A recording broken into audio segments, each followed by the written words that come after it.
没了金丹，江婉银就再也支撑不住了，一口气落下，当场魂归大地。大地是归不了了，立马就有鬼差将江婉银的鬼魂拘了出来。魏无羡的目光横扫全场，昆雾的威压全开，百姓还没什么感觉，那些修士只觉得如同一座大山压在头顶，有那抗压力不强的已经双膝跪地，磕头求饶了。看了一眼拿着生死簿的鬼吏，那鬼吏立马把大声的讲江婉银的生平念了出来。江婉银年少时没什么好说的，从射日之争开始，心性大变。魏无羡与其决裂消失于乱葬岗后，他更是迁怒他人，滥杀无辜。为了对在场的人造成震慑，鬼吏更是当初对江婉银做出宣判，不但要在地狱受刑500年不说，更是被打入畜生道，永世不得为人。魏无羡淡淡的看着众人说道：“不要以为你们这些世家有了什么安魂咒就高枕无忧了。冥界已开，身死之后未凭功过不得往生，那些行事张狂之人，还望你们好自为之。江宗主就是个很好的例子。那些已经做下错事的人，撑着还没死，好好弥补，多积点阴德吧。不然，魏无羡冷笑一声，后果是什么已经很明显了。那鬼吏拿出勾魂锁，穿过江婉银的琵琶骨，像拖死狗一样的将江婉银拖走了。今日之事，像风一样传遍了仙门各地，而聂怀桑更是亲自跑了一趟云梦，在魏无羡的帮助下，亲自见到了鬼吏鬼差。聂怀桑通过魏无羡的路子，跟着鬼吏来了个地狱1日游，回来后就发行了一本冥界100种酷刑，里面详细记录了所犯之罪将受何之刑，当然也有如何抵消罪孽的方法。这本书的作者署名有魏无羡和冥界鬼吏以及聂怀桑。一经发行，风靡大江南北，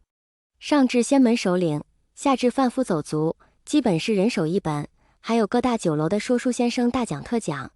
看过书的人都不自觉地回顾这一生自己做了些什么，在身死后到了冥界又会受到些什么惩罚。渐渐的，仙门的风气有了翻天覆地的改变，修士争相免费夜猎，连百姓的供奉也不敢收了。江厌离听说江婉银死了，还想来找魏无羡，被金子轩直接关了起来，贬妻为奴。因为他知道魏无羡不会再为江厌离撑腰了，天下人谁不知道魏无羡的父母是江丰眠夫妻杀死的，更是把魏无羡圈养夷陵吃了5年的苦。所谓的养育之恩根本就是一场阴谋。在仙门修士有了行善积德的意识后，魏无羡的脑海中一团迷雾就消散了。他也看到了那些被他遗忘了的记忆，他就像一个共情者，看着从前的自己在江家的蒙蔽下，把自己一步一步逼上了绝路。那些过去的事情已经半点不能影响到他了。看透了过去的种种，他脑海里的金色血液最后一丝也融入了他的血脉，他的神识也有了一丝神性。现在只要他进入圣地，后土的雕像将会圣人降临，亲自为他加冕。整个大地北荒包括中原，昆吾落英将是唯一的神，大地之主。这是魏婴也没有怎么在意，只是在一个晚上歇息后，闪身进了空间，在巫族圣地里接受了圣人的加冕。早上起来的时候，蓝忘机就感觉到魏婴不一样了，整个人显得有些虚无缥缈，这就导致了一整天蓝忘机都抓着魏无羡的手不肯放开。魏无羡知道自己是刚刚进神，还不能很好的收敛气息，才让蓝忘机这么紧张的抓住他。他也随着蓝忘机去，只是晚上的时候，魏无羡又独自进了巫族禁地，开启时间法阵，在里面好好修炼了一段时间，将身上的神性气息收放自如了才出来。果然第2日，蓝忘机就没那么紧张了，不过还是喜欢拉着他，一整天都显得很是高兴。魏无羡又和蓝忘机游历了一段时间，燕儿都让飞鸟来催了他好几次了，他这才和蓝忘机一起往回走。回去的路上就没什么好说的了，出乎意料的顺利。之前还有人想要偶遇一下两人，现在都知道了魏无羡现在的身份非同一般，连偶遇都不敢了。一个个修士闷头做善事，那本冥界酷刑真的吓到了许多人。而因为共同发书，聂怀桑还因为此事得到了不少的功德。魏无羡传了他一道法门，利用这些功德改善他的资质。经过一段时间的修炼，没多久聂怀桑就渡了金丹劫，成为仙门第一个渡劫之人。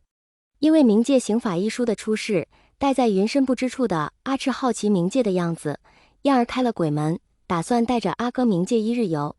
随行人员有不放心孩子的蓝启仁和一脸茫然被叔父突然召唤来的蓝曦臣。两位小殿下光临冥界，鬼差当然是尽心尽力的招待，见后面跟着蓝家人，特意还带他们去看了看蓝家受刑人员，比如那位传闻死于蓝曦臣蓝忘机娘亲手里的恩师，因为他的死亡害得那位夫人蒙冤而死。然而那位的身份不一般，这位蓝家长老受刑都10多年了，还不能解脱。当然一同受刑的还有清衡君。鬼力说了，蓝家什么时候还那位夫人清白了，他们就什么时候结束惩罚。